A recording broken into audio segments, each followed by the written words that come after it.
បាទសូមជម្រាបសួរបងប្អូនយើងទាំងអស់ផងដែរហើយសូមស្វាគមន៍សាជាថ្មីម្ដងទៀតដែលមកទទួលការរៀនសូត្រចំពោះការរៀបចំពិធីសង្គ្រោះនៅក្នុងវេលានេះខ្ញុំបាទនឹងធ្វើកម្មវិធីមួយដើម្បីសង្គ្រោះក្មេងដែលលងទឹកឬមួយក៏យុវជនយុវនារីដែលគាត់លងទឹកសួរថាតើត្រូវធ្វើដូចម្តេចបើយើងគិតមើលតាមប្រព័ន្ធ Facebook ឬមួយក៏តាម social media ផ្សេងៗយើងឃើញថាមានបងប្អូនខ្មែរយើងនៅទីជនបទឬមួយក៏នៅទីក្រុងក៏ដោយគាត់មានការលងទឹកច្រើនហើយពិធីសង្គ្រោះនៃការលងទឹកនេះមិនទាន់មាននរណាធ្វើនៅឡើយទេដូច្នេះហើយខ្ញុំនឹងសូមបង្រៀនដែលនឹងរៀបចំសម្រាប់កុមារាកុមារីជាពិសេសបើបានរៀនសូត្រហើយសូមមេត្តាជួយបន្តនៅកូនវីដេអូឃ្លីបនេះសម្រាប់បងប្អូនយើងដែលនៅទីកន្លែងឆ្ងាយនៅទីជនបទឬមួយក៏ចុងកាត់មាត់ញោកអីហ្នឹងសូមមេត្តាជួយនាំយកនៅកូនវីដេអូឃ្លីបនេះចែកឲ្យគាត់ផងហើយបង្រៀនគាត់ឲ្យអំពីការសង្គ្រោះនៅពេលដែលកុមារាកុមារីឬមួយក៏យុវជនគាត់លងទឹកជាដំបូងយើងត្រូវដាក់ក្មេងទៅនឹងដីបាទធ្វើម៉េចដាក់ឲ្យគាត់ស្របទៅនឹងដីបន្ទាប់មកទៀតនឹងកុំបង្អង់ចំពោះការសង្គ្រោះធម្មតាយើងត្រូវមើលសួរថាតើក្មេងនឹងគាត់មានដង្ហើមឬមួយមិនមានដង្ហើមតើគាត់មានជីពចរឬមួយក៏មិនមានជីពចរបើសិនជាគាត់លងទឹកហើយនោះយើងចាត់ទុកថាគាត់អត់មានជីពចរហើយនឹងអត់មានដង្ហើមទេដូច្នេះហើយយើងត្រូវធ្វើយ៉ាងណាទី1គឺធ្វើឲ្យគាត់មានដង្ហើមយ៉ាងឡើងវិញសង្គ្រោះគាត់ឡើងវិញទី2ធ្វើឲ្យបេះដូងគាត់នឹងតូចឡើងវិញដូច្នេះហើយសំខាន់បំផុតយើងត្រូវធ្វើឲ្យបានលឿនបន្តិចដើម្បីកុំឲ្យពេលវេលានឹងកាន់តែរសាត់ទៅហើយជីវិតគាត់ក៏ពិបាកនឹងសង្គ្រោះដែរដូច្នេះហើយជាដំបូងយើងត្រូវពិនិត្យមើលឲ្យបានច្បាស់លាស់សួរថានៅក្នុងមាត់គាត់នឹងមានរបស់របរឬមួយក៏មានវត្ថុអីនៅក្នុងមាត់គាត់ទេបើសិនជាមើលទៅហើយអត់មានទេយើងចាប់ផ្ដើមធ្វើភ្លាមតែបើសិនជាមើលទៅហើយមានអ្វីមួយឬមួយក៏វត្ថុឬមួយក៏របស់ណាមួយនៅក្នុងមាត់របស់គាត់យើងអាចយកចេញបានក៏ប៉ុន្តែត្រូវមានការប្រុងប្រយ័ត្នព្រោះថាការយកចេញហ្នឹងបើសិនជាយើងចង់ដកទៅហើយមានការរុញរបស់ចូលទៅក្នុងវិញយើងមិនត្រូវធ្វើទេយើងត្រូវធ្វើយ៉ាងណាដើម្បីកុំឲ្យរបស់របរឬមួយក៏វត្ថុនឹងចុះទៅក្រោមបាទបើសិនជាអាចធ្វើបានបើសិនជាមិនអាចធ្វើបានទេយើងត្រូវរកវិធីផ្សេងទៀតដើម្បីសង្គ្រោះគឺចាប់ផ្ដើមនៅពេលណាយើងសង្កត់តាមទ្រូងរបស់ក្មេងនឹងឡើងវិញបាទពេលណាយើងដាក់ក្មេងចុះក្រោមដូច្នេះហើយយើងពិនិត្យមើលទី1យើងអាចមើលថាតើក្មេងនឹងមានដង្ហើមអត់ដូច្នេះយើងអាចស្ទាបខាងផ្នែកដង្ហើមឬមួយក៏បន្តមកទៀតយើងស្ទាបជីពចរគឺជីពចរនៅកន្លែងកកនេះគឺយើងអាចស្ទាបកន្លែងនេះហើយកុំឲ្យស្ទាបយូរពេកគឺពី5ទៅ10វិនាទីតែប៉ុណ្ណោះព្រោះកាលណាយើងស្ទាបយូរពេកទៅនោះគឺថាការបង្អង់នៃការជួយសង្គ្រោះក្មេងអាចកាន់តែយូរទៅដូច្នេះបើសិនជាមិនមានទេយើងចាប់ផ្ដើមធ្វើ CPR ជាបន្ទាន់ឬមួយក៏ចាប់ផ្ដើមសង្គ្រោះអ្នកលងទឹកនឹងជាបន្ទាន់ជាដំបូងយើងត្រូវសង្កត់ដើមទ្រូងមានន័យថាយើងចង់ដាក់ដៃឲ្យចំកណ្ដាលដើមទ្រូងដូច្នេះកុំឲ្យ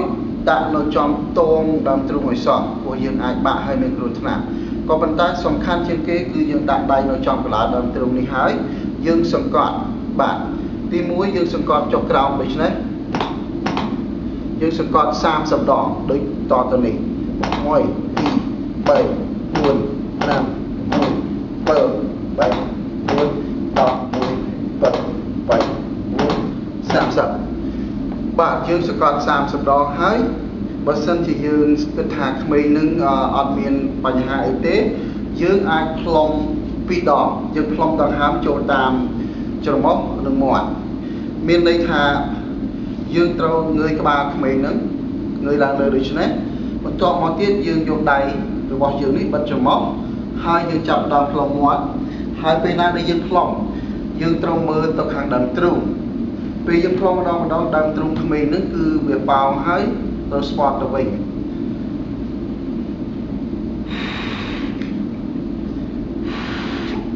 គឺធ្វើដូចឆ្នោឯងយើងធ្វើអញ្ចឹងសង្កត់30ដងផ្លុំ2ដងសង្កត់30ដងផ្លុំ2ដងរយៈពេល2នាទីឬមួយក៏ពេលក្មេងនឹងមានជីវិតឡើងវិញបើសិនជាក្មេងនឹងមិនទាន់មានជីវិតឡើងវិញទេយើងត្រូវបន្តធ្វើទៅមុខទៀតលុះត្រាណាយើងមានផ្នែកអ្នកឯកទេសពេទ្យឬមួយក៏ទម្រាំណាពេលណាដែលយើងមិនអាចជួយក្មេងនឹងបាន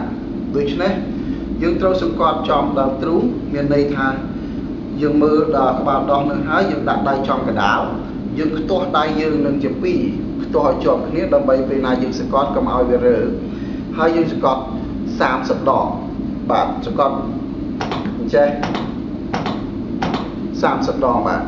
ពេលណាដែលយើងធ្វើ30ដងហើយយើងផ្លុំចូលមាត់2ដងដោយមានការងើយក្បាលទប់កញ្ចឹងកដូច្នេះហើយយើងត្រឡប់មកធ្វើវិញ30ដងហើយយើងផ្លុំ2ដងទៀតយើងធ្វើដូច្នេះរហូតដល់2នាទីឬមួយក៏តម្រងដែលយើងអាចជួយសង្គ្រោះជីវិតកុមារាកុមារីឬមួយក៏យុវជននោះបាននៅពេលណាដែលយើងសង្កត់បើសិនជាក្មេងនឹងលងទឹកច្បាស់ជាមានទឹកចេញតាមច្រមុះនិងតាមមាត់ជាមិនខាន